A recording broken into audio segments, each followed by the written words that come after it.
J'ai parcouru le tour de la planète en courant. Alors, non, bien sûr, pas en une fois. Et vous allez voir, ce n'est pas si anecdotique que ça. L'autre jour, je traînais dans mes analytics de course à pied et j'ai commencé à regarder les statistiques de ma pratique de course à pied depuis les 11 dernières années. Ouais, j'ai commencé en 2013 maintenant. Et j'ai donc vu que j'avais dépassé un petit peu plus les 40 000 km, ce qui correspond au tour de notre Terre. Alors, à part frimer avec Tata pendant les repas de famille ou à la rigueur à la machine à café avec les collègues, vous me direz, ça n'a pas d'importance. Eh bien, vous allez voir que si. Vous le savez, je le répète assez souvent sur cette chaîne, le critère numéro 1 de la progression en course à pied, c'est le volume kilométrique annuel d'année en année. Non, pas celui de la prépa, non, pas celui de la plus grosse semaine, mais la manière dont vous lissez d'année en année votre volume kilométrique. Alors, quand on commence à dépasser les 10 000, 20 000, 30 000, ça commence à faire pas mal de kilomètres parcourus. À titre d'information, ça fait quand même 1000 marathons, soit presque 100 par an quand même, plus ou moins 8 par mois, donc 2 par semaine. Bref, ça fait beaucoup de kilomètres, vous avez compris. Et c'est aujourd'hui ce qui me permet de garder un niveau cohérent, même si le pic de forme n'est pas là, même si dernièrement je me suis blessé,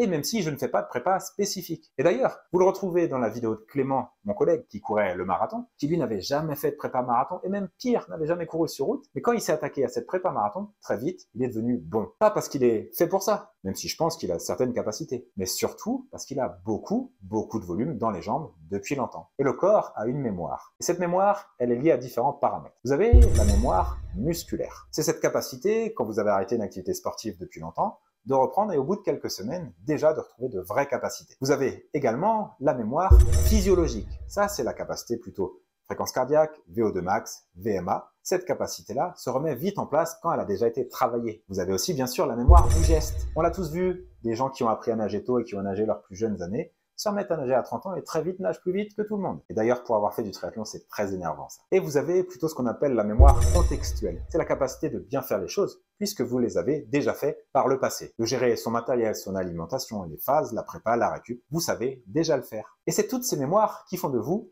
un meilleur coureur sur le long terme. Alors oui, je sais, vous aimeriez être capable en quelques mois d'être performant. Mais sachez que ça, c'est pas possible en course à pied. La course à pied, c'est un sport difficile demandant des années de pratique. Et c'est le principe des intérêts composés. Einstein disait d'ailleurs que les intérêts composés sont la 8e merveille du monde. Puisque oui, vous multipliez le capital de base, ce qui fait qu'à la fin, d'année en année, vous êtes de plus en plus fort en n'ayant pas à fournir plus d'efforts. Donc ce que j'aimerais vous dire, c'est accepter d'être patient pour progresser en course à pied. Ne vous grillez pas, parce que si vous vous grillez, vous vous blessez. Plus vous vous blessez, moins vous faites de volume d'année en année. Et donc là, vous ne progressez pas. Il faut apprendre à prendre autant de plaisir dans le cheminement que dans la course et l'accomplissement en lui-même. Et avec cette logique, vous aurez une pratique pérenne qui va donc durer longtemps et super, puisque c'est la clé pour progresser. Alors, enfilez vos running, courez pour le plaisir, même si vous n'avez pas d'objectif à venir, et c'est comme ça que vous progresserez dans les années à venir. D'ici là, prenez soin de vous et à la prochaine.